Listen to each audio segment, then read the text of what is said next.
Bonjour à tous et bienvenue sur le plateau de KTO pour cette nouvelle édition de Face aux chrétiens avec La Croix, Radio Notre-Dame et RCF. Aujourd'hui, notre invitée est Nathalie Loiseau, ministre des Affaires européennes. Bonjour Madame la ministre. Bonjour. Votre carrière de diplomate, débutée très jeune, vous a conduit sur tous les continents, de l'Asie à l'Afrique, au Quai d'Orsay, où vous avez conseillé Alain Juppé, et à l'ambassade de France aux États-Unis, dont vous avez été la porte-parole. Là, en 2003, vous devrez faire preuve d'une solidité de fer dans la crise qui suivit le refus de Jacques Chirac de soutenir l'invasion en Irak. Après sa victoire, Emmanuel Macron est venu vous chercher à l'ENA, que vous dirigiez depuis 2012, pour vous confier le ministère des Affaires européennes. Maman de 4 garçons, diplomate dans un monde encore très masculin, vous avez publié en 2014 un formidable livre témoignage, Choisissez tout, qui rappelle aux femmes à changer le monde. Le titre du livre vous a été inspiré par Sainte Thérèse de Lisieux, une femme qui compte beaucoup pour la catholique pratiquante que vous êtes. Vous serez interrogé dans cette édition de Face aux chrétiens par Jean-Baptiste François pour La Croix, bonjour, par Alain Baron pour Radio Notre-Dame, bonjour, et par Romain Mazneau pour RCF. Bonjour. Alors avant de parler de l'Europe, Madame la Ministre, une première question plus personnelle. Devenir ministre pour la diplomate que vous êtes, c'est entamer une carrière politique ? Écoutez, il ne faut pas voir un poste ministériel comme une carrière. La politique n'est pas une carrière, c'est un service. On peut faire de la politique tous les jours sans être homme ou femme politique quand on décide de changer les choses autour de soi pour le meilleur si c'est possible. Avoir cette responsabilité, c'est un honneur, c'est une charge et c'est la possibilité d'essayer de faire bouger les choses. Donc je le prends avec beaucoup d'humilité et je ne suis pas du tout dans la logique d'un de mes... je ne peux pas dire adversaire, mais quelqu'un avec qui je discutais l'autre jour et qui, sur son CV, avait mis carrière depuis homme politique, de point homme politique depuis 40 ans. Je ne sais pas si c'est vraiment l'idéal. Alors, les défis, vous en avez de nombreux devant vous. Une première question dans cette première partie de Face aux chrétiens de Jean-Baptiste François, La Croix. Oui, parlons d'Italie, si vous voulez bien, puisque c'est sans doute le dossier politique le plus brûlant aujourd'hui au niveau européen, avec une Italie en grande instabilité gouvernementale, dont on ne sait pas si à l'automne, peut-être pour une nouvelle élection, elle sera rattrapée par la tentation eurosceptique.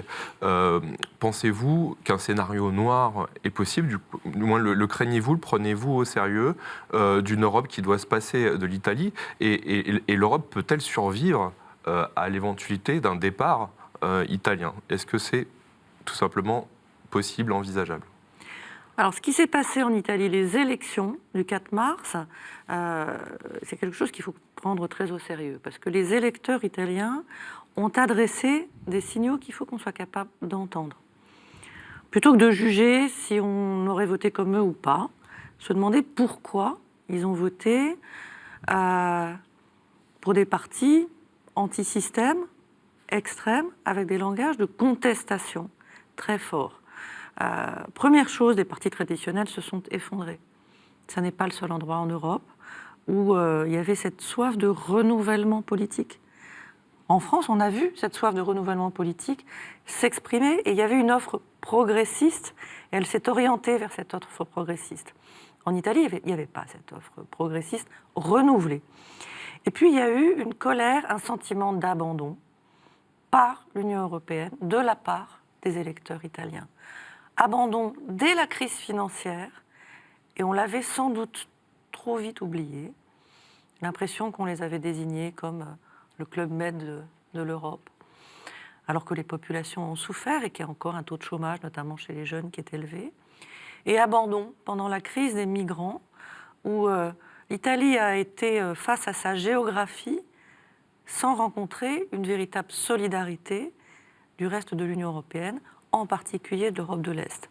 Et le sentiment que finalement, l'Italie était seule face à ces fardeaux. Les Italiens n'ont pas dit qu'ils ne voulaient plus de l'Europe. Ils ont dit qu'ils auraient voulu plus d'Europe. Et ça, si on ne l'entend pas, si on ne réforme pas l'Union européenne autour de ces signaux-là, oui, on a des raisons d'être inquiets pour la suite en Italie ou pour la suite ailleurs en Europe. Une question de Romain Mazneau, RCF. Vous dites qu'il ne faut pas juger le vote des Italiens, il faut essayer de le comprendre, mais il y a le commissaire au budget qui a dit voilà, les marchés financiers vont apprendre aux Italiens à bien voter. Est-ce que ce n'est pas la meilleure manière d'ouvrir la voie à un gouvernement de la Ligue qui a déjà explosé dans les sondages là, ces derniers jours et qui pourrait arriver au pouvoir aux prochaines élections à l'automne? Disons-le clairement, le commissaire Oettinger a perdu une bonne occasion de se taire. Vous vous souvenez du général de Gaulle qui disait que la politique ne se fait pas à la corbeille. Il y a eu un premier vote des électeurs italiens, nous le respectons. Nous ne savons pas encore, parce que la situation est très mouvante, si finalement un gouvernement politique va réussir à se former. On voit que la Ligue et le mouvement 5 étoiles reprennent leurs efforts pour constituer un gouvernement, ou si ce sera un gouvernement technique qui conduira à des élections assez prochaines. Respectons le processus démocratique italien. Tout ce qui s'est passé depuis mars, c'est parfaitement démocratique et en phase avec les institutions italiennes. De toute façon, l'Italie est un grand voisin, un grand partenaire. Nous allons travailler avec l'Italie. Jean-Baptiste François Lacroix. Il y a un autre signal qui a été envoyé par la Commission, celui-là plus positif, qui est de rééquilibrer les fonds structurels, les fonds de cohésion, à la faveur des pays qui sont en première ligne sur l'immigration, qui ont des taux de chômage importants, et cela au détriment, puisque les ressources sont limitées, aux pays de l'Est, notamment la Pologne et la Hongrie. Est-ce que vous souscrivez à ça? Est-ce que ce rééquilibrage est nécessaire? Est-ce qu'il faut aider l'Italie dans sa détresse d'aujourd'hui? Alors, il faut aider les pays, mais même les municipalités à travers l'Europe qui accueillent des migrants. Parce que l'intégration des migrants est un enjeu de cohésion pour notre Union européenne. Et donc, partout où un accueil de migrants se fait, il faut que l'Union européenne vienne en appui. Je préfère cette logique que nous avons nous-mêmes proposée à celle consistant à toujours réfléchir par des sanctions. Naturellement, nous sommes totalement hostiles à l'approche qui a été celle de quelques pays européens qui ont dit pas un migrant chez nous, qui n'ont pas respecté les décisions de l'Union européenne, qui n'ont pas respecté les décisions de la justice européenne. Mais comment est-ce qu'on peut convaincre et surtout comment est-ce qu'on peut traiter les choses efficacement? En sanctionnant ces pays ou en disant écoutez, il y a une partie de l'argent qui va aller à ceux qui supportent l'effort et on a besoin d'une pleine intégration des populations immigrées en Europe. C'est parfaitement logique que de l'argent européen y soit consacré. Oui, on comprend le sentiment d'isolement des Italiens, mais en revanche, quand ils disent on va expulser massivement, est-ce que c'est compatible, est-ce que c'est acceptable avec les valeurs de l'Europe? On respecte le résultat des urnes, mais on attend en retour que l'Italie respecte ses engagements passés en matière économique, en matière financière, en matière budgétaire, en matière de dette, et qu'elle respecte les valeurs fondamentales de l'Union européenne. L'Union européenne, ça n'est pas simplement un grand marché ou un carnet de chèques. Ce sont des pays qui se sont rassemblés parce qu'ils croient aux mêmes valeurs. Et je dirais qu'il y a une identité européenne qui est très spécifique. Vous l'avez dit, j'ai vécu partout sur les 5 continents. On ne se sent jamais autant européen que quand on est en dehors d'Europe. Et donc l'attachement à ces valeurs, ce n'est pas quelque chose en plus, ce n'est pas un luxe, ce n'est pas symbolique, c'est profondément ce qui fonde l'Union européenne. Je fais confiance aux Italiens pour rester attachés à ces valeurs. C'est un pays fondateur de l'Union européenne. Alain Baron, Radio Notre-Dame. Est-ce qu'un des problèmes de l'Europe, ce n'est pas cette politique d'austérité que certains dénoncent? On l'a vu avec la Grèce, là, avec l'Italie aussi, on parle d'austérité. Est-ce que ce n'est pas un des motifs de cette crainte de l'Europe ou du rejet de l'Europe? En tout cas, c'est ce que l'Europe a donné à voir. Oui. Ça n'est pas forcément ce qu'elle a fait, pas seulement. Parce qu'il y a aussi une politique de solidarité, vous en avez parlé. Il y a aussi un soutien aux plus démunis. Qui sait en France qu'un repas sur 4 distribué par les Restos du Cœur est financé par l'Union européenne? Qui sait que partout à travers les territoires de l'Union européenne, les personnes les plus éloignées de l'emploi sont accompagnées grâce à des fonds européens?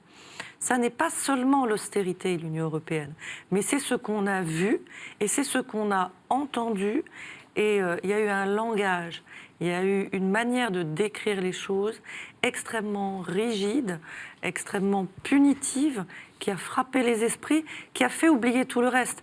Le reste, c'est quoi? C'est qu'en Grèce, les Grecs ont beaucoup souffert, mais la solidarité européenne a été là, et nous parlons aujourd'hui à quelques semaines de la sortie de la Grèce du plan de sauvetage de l'Union européenne.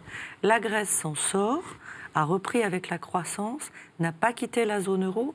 Au total, il y a eu aussi des succès, mais le discours tenu, la manière dont il a été tenu, le peu de respect des souffrances des populations, c'est quelque chose qu'on est en train de payer, bien sûr. Romain Masneau, RCF. Vous dites que l'austérité, c'est ce qu'on a donné à voir. C'est la faute, comme dirait Emmanuel Macron, au fétichisme de l'Allemagne pour les excédents budgétaires. C'est ça la cause, pour être explicite? L'égoïsme allemand?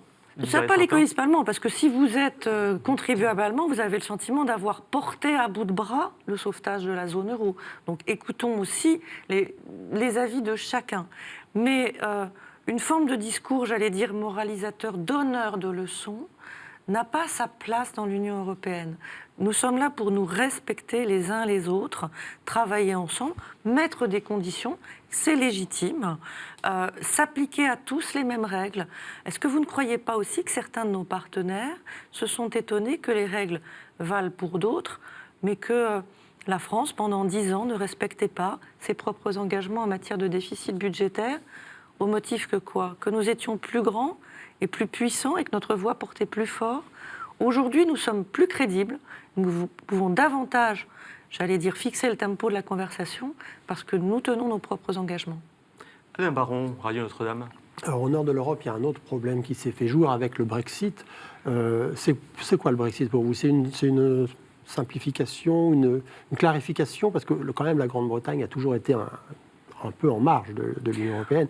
Ou est-ce que c'est un drame? La Grande-Bretagne est un partenaire compliqué, mais c'est un partenaire utile. Et le Brexit, c'est une mauvaise nouvelle. Jean-Claude Juncker l'a dit un jour à des députés britanniques, « Nous le regretterons toujours, vous le regretterez un jour ». Et je partage cette formule. Ce n'est bon ni pour l'Europe, ni pour le Royaume-Uni. Mais c'est une décision que nous respectons, parce que là encore, elle vient du peuple britannique.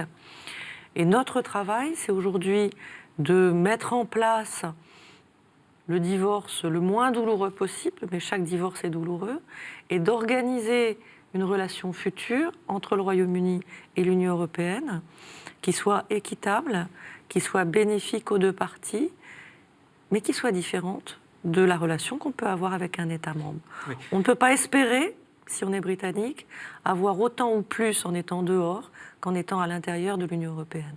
Et Theresa May dit actuellement que la période de transition, ce ne serait pas forcément jusqu'à 2020, mais jusqu'à 2023. C'est acceptable, ça Elle ne l'a pas dit en termes de position, de négociation. C'est la difficulté à laquelle nous sommes confrontés. La bonne nouvelle dans ces négociations du Brexit, c'est l'unité des 27 États membres de l'Union européenne. Ça n'était après tout pas acquis. Et les 27 sont unis, sont solidaires, notamment solidaires avec l'Irlande, et c'est extrêmement important. Et nous avons un négociateur de talent, en la personne de Michel Barnier. La mauvaise nouvelle, c'est la division des autorités britanniques. Nous avons autant de positions que d'interlocuteurs. Et ça varie en permanence. Et le temps de constituer une position de négociation sur laquelle nous pouvons travailler est anormalement long. On a perdu beaucoup de temps. Romain Masneau, RCF. Face au coût que représente le Brexit, Bruxelles souhaite couper dans la PAC, la politique agricole commune. Quelle sera la position de la France par rapport à la PAC, les exigences parce qu'il va falloir faire des économies. Alors, le fait que le Royaume-Uni quitte l'Union européenne, c'est 10 à 12 milliards d'euros de moins dans le budget européen chaque année. Donc on peut aussi beaucoup critiquer les Britanniques, mais on avait un peu oublié qu'ils étaient, comme nous, contributeurs nets à l'Union européenne. Donc constituer un nouveau budget, c'est d'abord partir des priorités. Ça, c'est notre position. Il y a des nouvelles priorités européennes. En matière de sécurité et de défense, on le voit bien dans le monde dans lequel nous vivons, on a besoin d'une défense européenne. En matière d'accompagnement des migrations, à la fois pour intégrer les migrants, à la fois pour mieux contrôler les frontières extérieures et aussi pour mieux travailler avec les pays d'origine des migrations. Des priorités en matière d'innovation numérique, Là aussi, il faut qu'on les prenne en considération. Mais il y a des politiques qu'on appelle traditionnelles parce qu'on n'a pas trouvé de meilleur qualificatif, mais qui sont au cœur de la réussite européenne. Et la politique agricole commune en fait partie. L'autosuffisance alimentaire de l'Europe, la capacité à donner à nos agriculteurs un revenu décent, la capacité à exporter nos produits agricoles partout à travers le monde, c'est un acquis de l'Union européenne, c'est un des acquis les plus tangibles. Nous ne partageons pas le projet de budget de la Commission. Alors ça n'est qu'un projet que la Commission met sur la table. Nous pensons que la politique agricole commune doit être préservée, même si elle doit être modernisée, même si elle doit répondre aux vraies priorités qui sont accompagner les agriculteurs dans les crises, accompagner la transition écologique de l'agriculture, mais certainement pas constituer un budget en sacrifiant la politique agricole commune. Très bien, nous marquons une première pause dans cette édition de Face aux chrétiens. Nous nous retrouvons dans un court instant, à tout de suite.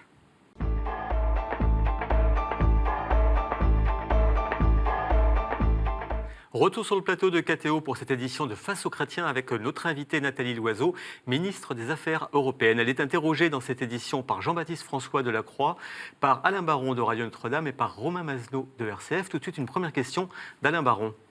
Oui, madame, certains observateurs disent que une des causes de la crise européenne actuelle, c'est aussi que l'élargissement a été trop grand, trop important, trop rapide il y a une dizaine d'années. Vous partagez cette opinion ? L'élargissement était une nécessité.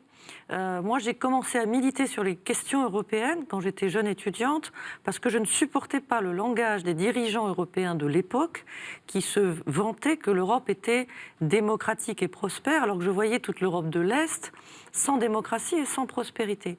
Nous devions faire en sorte que notre destin commun intègre l'Est de l'Europe. Et une grande partie de cette intégration se passe bien. Mais évidemment, un élargissement, c'est un choc. Et un choc, ça s'absorbe petit à petit. Ce qu'il faut, c'est rétablir les déséquilibres et faire en sorte aussi qu'on n'y perde pas le respect de nos valeurs, le respect de l'état de droit. Une question de Romain Mazenot, RCF. À quoi servent les consultations européennes qui ont été lancées un petit peu partout dans l'Union ? Quelles sont les remontées des citoyens européens que vous avez pour l'instant ? Alors, ce que nous avons proposé, ce que le président de la République a proposé et ce que l'ensemble de nos partenaires européens ont accepté, c'est qu'au moment où on a des défis immenses à relever dans l'Union européenne, des choix à faire, des priorités à décider, nous ne voulons plus le faire derrière des portes fermées, entre experts, entre décideurs, sans savoir ce que les populations en attendent. Et jusqu'à présent, il a été très difficile de savoir ce que les populations attendaient de l'Europe. D'une part parce que sur les élections européennes, ce sont des élections où les électeurs se rendent peu. C'est le taux d'abstention le plus élevé de tous les scrutins en Europe. Et d'autre part, quand on a décidé des référendums, on a voulu répondre à des questions complexes par des réponses binaires. Quel avenir voulez-vous pour l'Europe ? On ne peut pas répondre par oui ou par non. C'est la raison pour laquelle nous avons convaincu nos partenaires d'organiser partout à travers les territoires de l'Union européenne, d'avril jusqu'à octobre, des débats pour entendre ce que la plus grande diversité possible de citoyens ont à dire de l'Europe, ce qu'ils approuvent, ce qu'ils critiquent, ce qu'ils attendent et surtout ce qu'ils proposent. Ces débats ont commencé le 17 avril en France.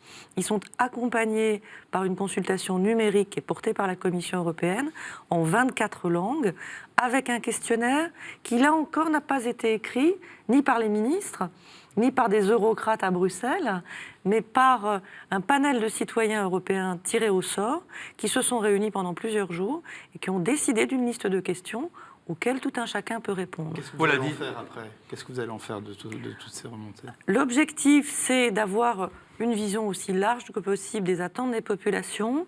Et les chefs d'État et de gouvernement se sont engagés à bâtir sur cette restitution pour prendre leurs décisions sur la réforme de l'Europe. Alors, ça fait un mois que les consultations citoyennes sur l'Europe ont commencé. Moi, j'ai participé à 26 d'entre elles, 21 pour le moment en France, 5 ailleurs dans l'Union européenne. En France, ce qui ressort massivement, c'est l'attente d'une Europe plus sociale, la lutte contre le dumping social en particulier. Ça n'est pas une surprise, c'est ce qui nous avait conduit à utiliser, je dirais, l'énergie dès notre arrivée l'année dernière au gouvernement pour proposer et finalement obtenir une révision du régime des travailleurs détachés. Qu'est-ce qu'on peut espérer Jean-Baptiste François, là. en France où il faut rappeler quand même que la France est le pays où les standards sociaux sont les plus élevés, et quand on regarde le socle des droits sociaux, en fait, on se rend compte que nous, on remplit déjà toutes les cases ou quasiment. Qu'est-ce qu'un Français peut attendre, puisqu'en fait, il est en attente de social, à un moment où le président de la République lui-même dit les aides sociales, on va commencer à y réfléchir. Peut-être qu'on a des aides sociales un peu trop élevées ou un peu trop importantes en France. Non, ce que dit le gouvernement, c'est pas qu'on a des aides sociales trop élevées, trop importantes, c'est qu'on a des mécanismes dont on veut être sûr de l'efficacité. On n'a pas un instrument pour le plaisir d'avoir un instrument. On a un instrument pour être sûr qu'il répond à des inégalités, à des déséquilibres, à des fragilités. On ne peut pas s'installer dans un système où on considère qu'on a empilé les aides les unes après les autres et qu'elles sont intouchables, y compris quand elles n'apportent pas le résultat escompté. Est-ce qu'on a le meilleur modèle social en Europe ? Si vous allez en Scandinavie, c'est eux qui vous diront « notre modèle est meilleur, nous ne voulons pas d'harmonisation parce que cette harmonisation se ferait vers le bas ». Si vous allez à l'est de l'Europe, vous avez des pays qui vous disent « nous ne voulons pas d'harmonisation sociale parce que notre compétitivité, nous l'avons construite sur le moins-disant social ». Ça n'est pas acceptable. On ne peut pas condamner une partie des travailleurs européens à être des travailleurs de deuxième classe. C'est pour ça qu'on a travaillé sur la réforme des travailleurs détachés. Et ce qui me rend optimiste, c'est qu'on y est arrivé. C'est qu'il n'y a eu que des gagnants. Quand le Parlement européen a voté définitivement cette réforme avant-hier, on n'a fait que des gagnants en Europe. Les travailleurs des pays d'accueil comme le nôtre et les travailleurs des pays d'origine, comme essentiellement les pays de l'Est, ont tous gagné quelque chose. La reconnaissance du principe à travail égal, salaire égal sur le même lieu de travail. La reconnaissance qu'on comprenait de la même manière ce que constitue une rémunération. L'attention portée à la protection sociale. Nous voulons aller plus loin.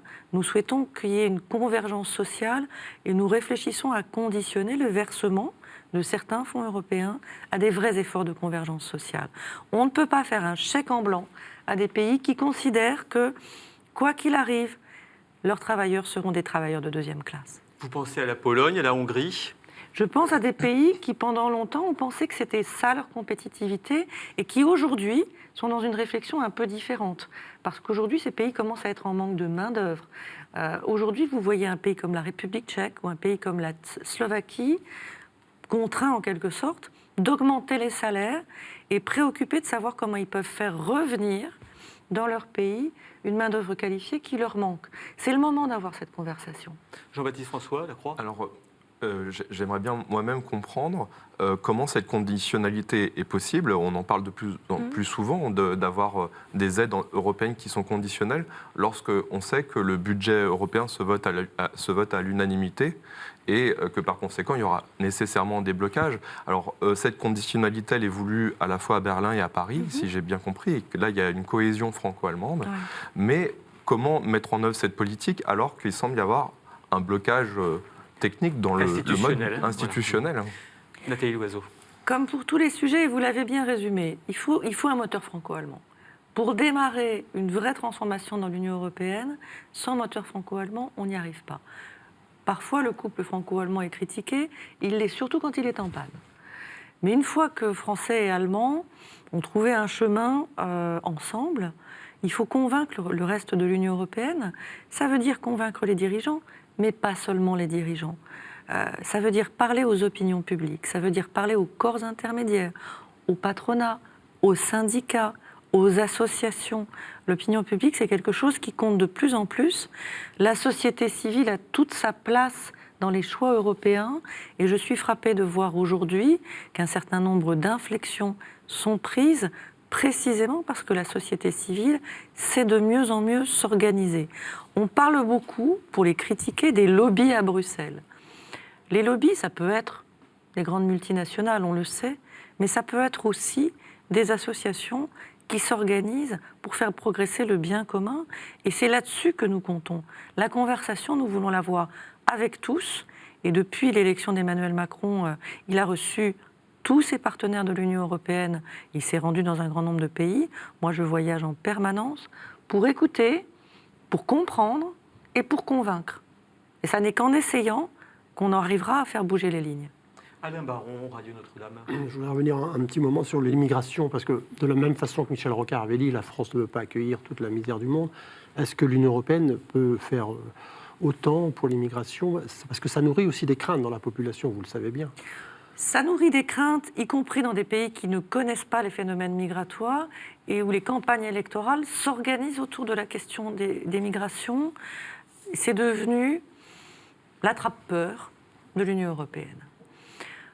L'Union européenne doit être fidèle à ses valeurs et d'être capable d'accueillir beaucoup plus dignement qu'elle ne le fait les demandeurs d'asile, les personnes qui fuient les conflits, qui fuient la persécution. De ce point de vue-là, on est engagé dans une réforme du régime européen du droit d'asile, d'abord pour harmoniser nos critères, nos procédures. Le fait qu'on ne soit pas traité de la même manière qu'on soit à Paris, à Berlin, à Rome ou à Zagreb, ne rend service à personne, sauf aux trafiquants d'êtres humains, qui eux connaissent la carte par cœur et qui en tirent bénéfice.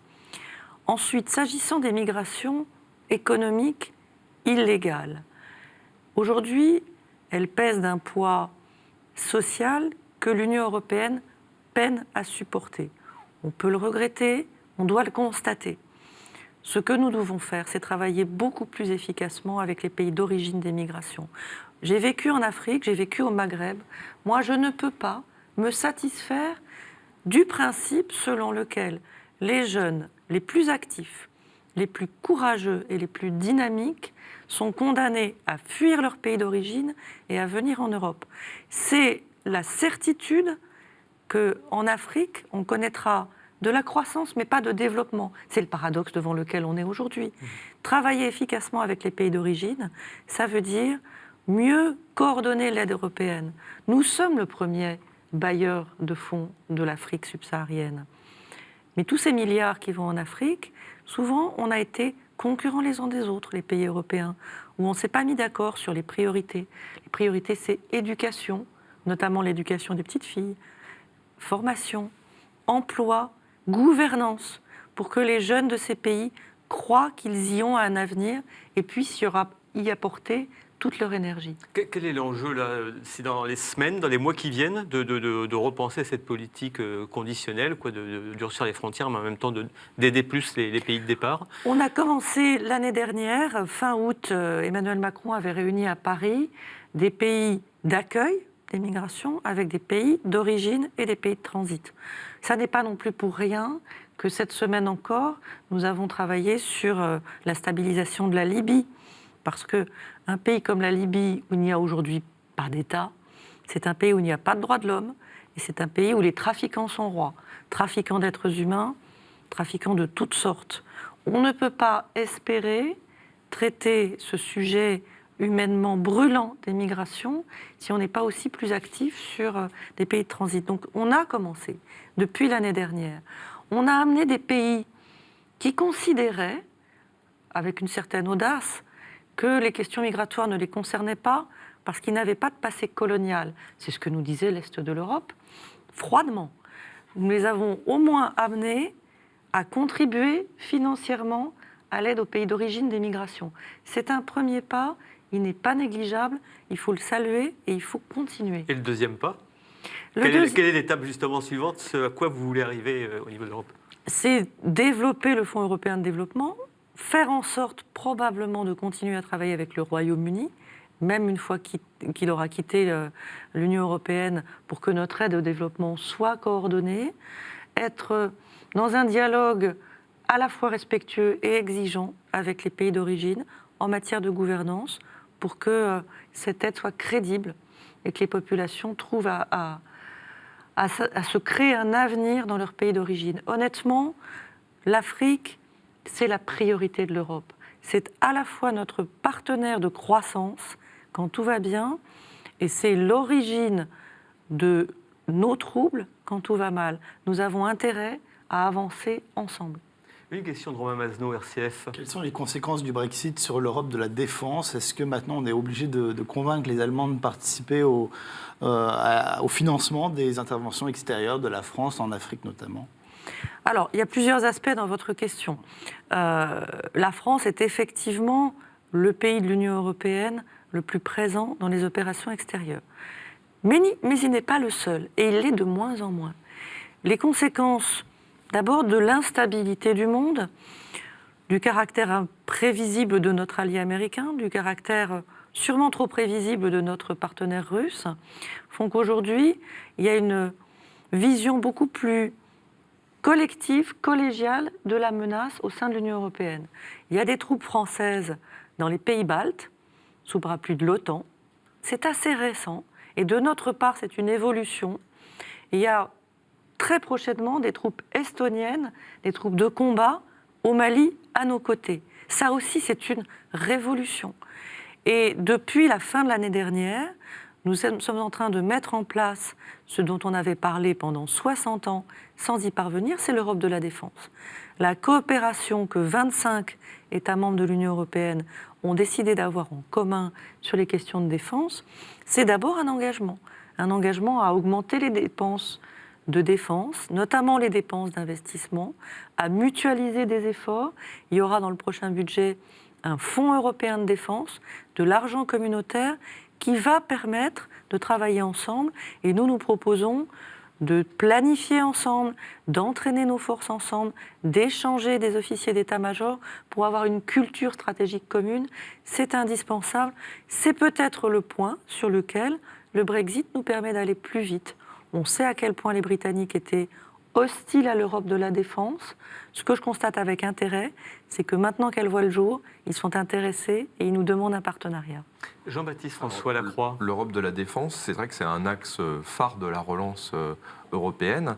J'aimerais savoir comment vous avez réagi à l'annonce du budget européen par le ministre des Finances Olaf Scholz, social-démocrate, dont on pouvait espérer une ouverture budgétaire, et avec finalement un budget qui est très très loin de la cible d'atteindre les 2% espérés d'ici à 2025. Normalement, cette Europe de la défense, elle devait partir du noyau franco-allemand.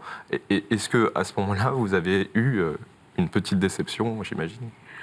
Alors, l'objectif de 2%, c'est un objectif qui a été fixé, notamment par notre partenaire américain au sein de l'OTAN. Voilà, c'est que chaque pays arrive à un niveau de dépense de 2% du PIB. De son PIB à la défense. Et nous, c'est un objectif que nous allons atteindre. Est-ce qu'il faut que du jour au lendemain, l'Allemagne, compte tenu de son PIB, monte à 2% ? Est-ce qu'on sait ce que l'Allemagne en ferait ? Ce n'est pas tout à fait certain. Donc, il est important que les dépenses consacrées à la défense augmentent en Allemagne. Et de ce point de vue-là, Ursula von der Leyen, la ministre allemande de la Défense, a une vraie ambition. Il faut aussi prendre en considération les contraintes, notamment les contraintes constitutionnelles allemandes en matière de projection à l'extérieur. Il faut l'entendre, il y a des particularités. Nous travaillons étroitement avec l'Allemagne sur les questions de défense. Nous travaillons notamment à prévoir un avion de combat ensemble pour que dans 30 ans, quand la nouvelle génération des avions de combat sera nécessaire, la France et l'Allemagne soient ensemble au rendez-vous. Il y a beaucoup de projets franco-allemands en matière de défense et là-dessus, il y a un engagement allemand qui n'est pas contestable, mais d'où partons et quelles sont les particularités de l'Allemagne, il faut l'entendre, il faut le respecter. C'est ça, travailler dans l'Union européenne. L'Europe, ce n'est pas la France en plus grand, c'est prendre en compte les spécificités, mais avoir un objectif commun, je crois que c'est le cas. Merci Nathalie Loiseau. Nous marquons une deuxième pause dans cette édition de Face aux chrétiens. Restez avec nous. Nous nous retrouvons dans un court instant.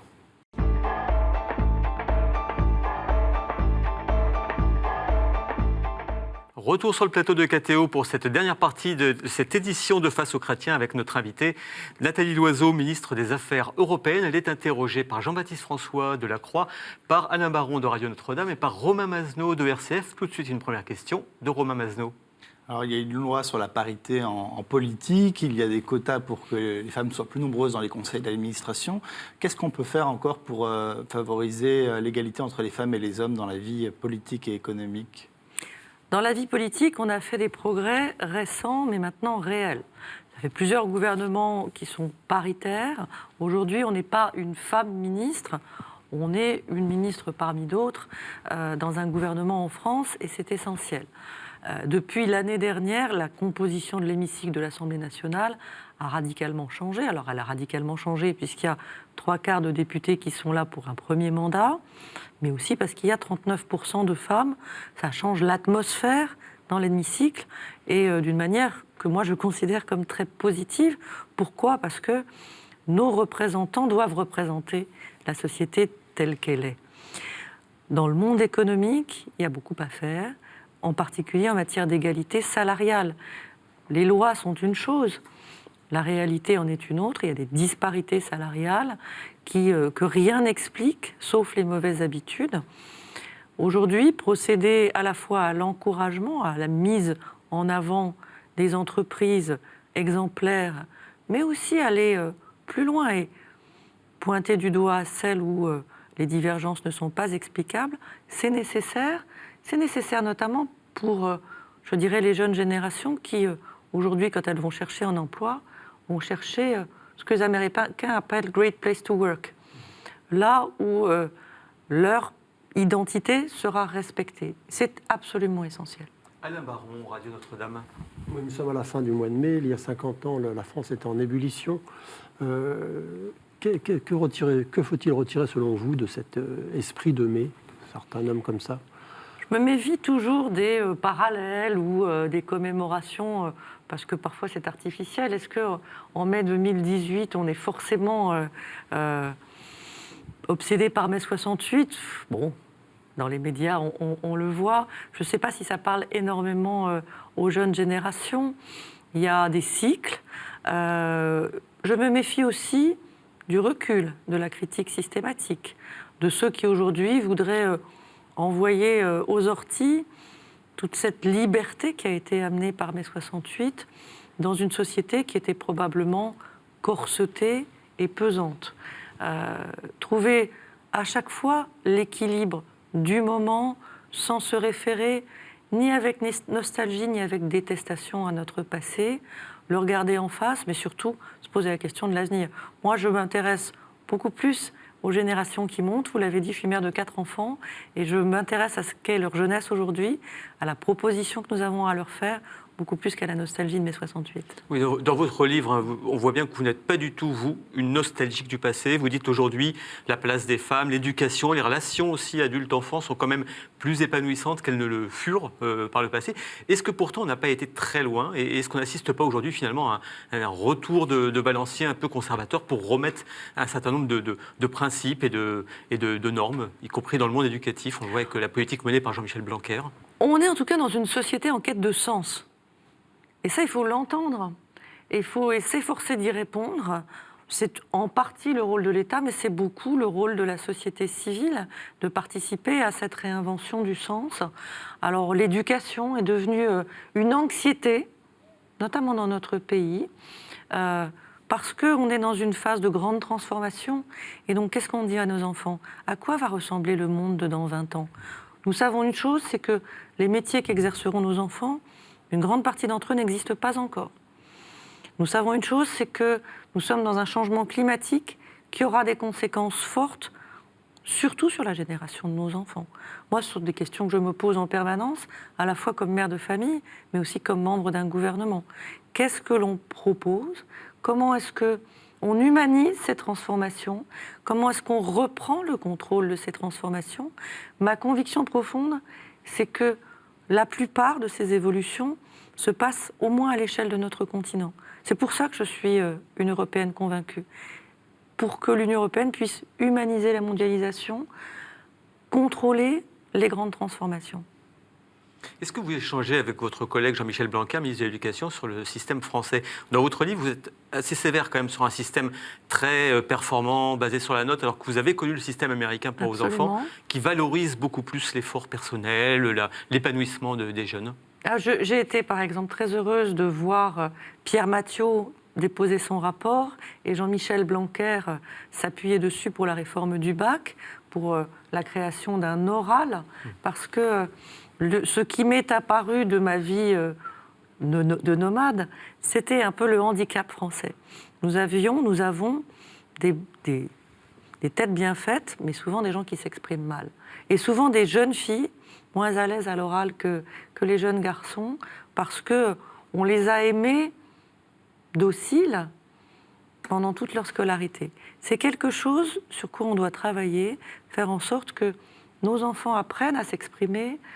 La capacité à faire passer ses idées, c'est une des premières compétences dont on a besoin dans la vie comme futur travailleur, mais dans sa vie de citoyen aussi. Et donc je suis très heureuse de voir cette évolution que je trouve très positive. Jean-Michel Blanquer, c'est tout sauf un passéiste, c'est tout sauf un conservateur, c'est quelqu'un qui essaye d'adapter l'école aux besoins de la société d'aujourd'hui et de demain. Une question de Romain Masneau, RCF. Le service national universel proposé par Emmanuel Macron pendant la campagne suscite des doutes quant à son coût, sa faisabilité. Il avait été présenté pendant la campagne comme une manière de resserrer le lien entre l'armée et la nation. Est-ce qu'il est important qu'il garde cette dimension militaire ? On verra ce qui sera finalement décidé. Je sais que la réflexion n'est pas encore complètement terminée. Ce qui est important, c'est le lien social, le lien civique, et la manière dont la nation s'adresse à sa jeunesse, le message qu'elle lui porte sur ses droits et sur ses devoirs. Et le souci de retrouver, à travers un exercice commun, une forme de mixité sociale, une forme d'attention à des milieux qui ne sont pas les milieux dans lesquels on a vécu, une forme d'ouverture que nos sociétés n'offrent pas forcément aujourd'hui. Et quelle durée aurait votre préférence, par exemple ? Alors franchement, je ne vais pas m'exprimer là-dessus, parce que d'une part, je ne suis pas une experte, d'autre part, la réflexion est encore en cours, donc je ne vais ni vous donner un scoop, ni vous donner ma préférence personnelle, mais je pense très utile pour nos jeunes d'avoir une occasion de brassage et de service, parce que c'est un signal à leur donner au moment du démarrage de leur vie d'adulte. Il y a dans la crise européenne une dimension culturelle importante. Est-ce que vous entendez cette insécurité identitaire, cette insécurité culturelle dont on parle beaucoup et qui compte dans la crise aujourd'hui que connaissent un certain nombre de pays, y compris la France ? J'ai parlé de quête de sens. Je pourrais dire plus largement, puisque je voyage énormément à travers l'Union européenne, il y a des interrogations sur qui doit décider de quoi. Moi, je me méfie un peu de l'utilisation du terme identité européenne, parce que vouloir décréter une identité, c'est parfois vouloir forcer les choses. Je me méfie des pays qui aujourd'hui réécrivent l'histoire, où l'histoire devient le facteur le plus imprévisible de la situation d'un pays donné. Je pense qu'il faut être capable de valoriser ce que notre continent et ce que notre Union européenne ont de riche, c'est-à-dire un creuset où sont nées la démocratie, la Renaissance, les Lumières. Nous avons cette capacité à forger des grandes idées, des grands courants de pensée, mais aussi la richesse de l'Europe, c'est son ouverture, depuis toujours. Son ouverture à d'autres cultures, à d'autres modes de pensée.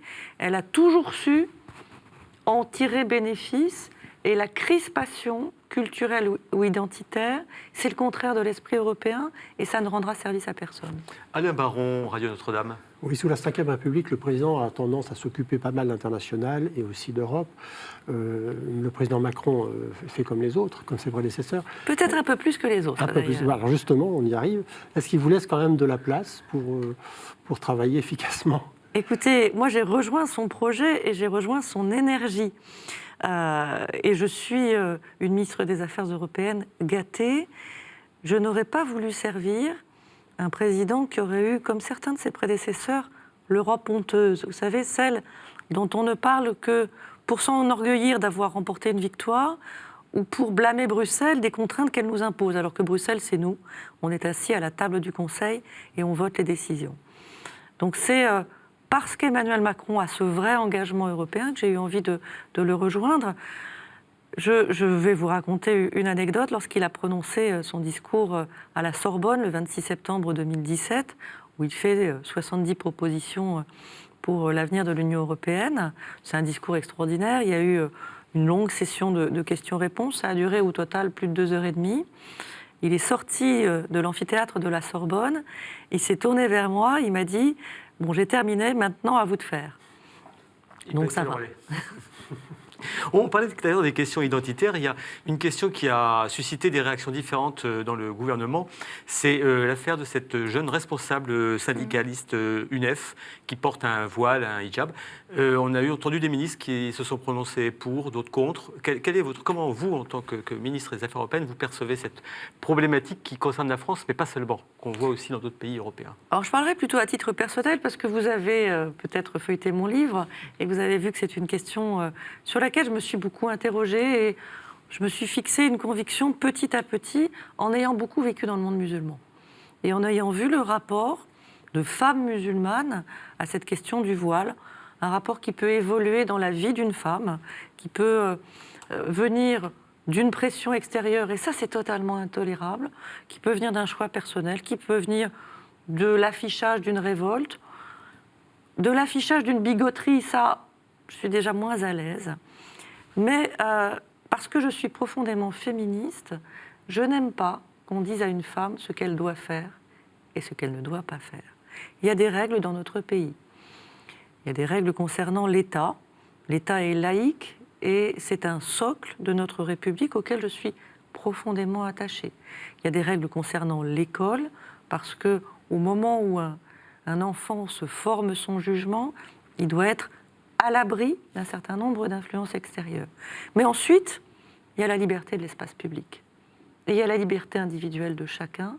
Et je tiens à ce qu'on la respecte. Et je tiens particulièrement à ce qu'on la respecte en ce qui concerne les femmes. Y compris quand on est responsable syndical et qu'on porte sur soi les valeurs de l'organisation en question? Écoutez, c'est à l'UNEF de se poser la question. Je ne suis pas militante de l'UNEF, donc je n'ai pas à dire à l'UNEF ce que l'UNEF doit faire. Une dernière question dans cette édition de Romain Mazenot pour RCF. Il y a un nouveau des députés de La République En Marche qui signe une pétition dans un quotidien national pour la PMA. L'avis du comité d'éthique a été reporté à septembre. Mais est-ce que le gouvernement sera assez fort pour résister à cette pression qui monte, on le voit bien? Écoutez, d'abord, les assises de la bioéthique sont en cours. On verra ce qu'il en ressort. Il y a aussi des engagements pris pendant la campagne présidentielle par le président Macron. Ces engagements sont connus.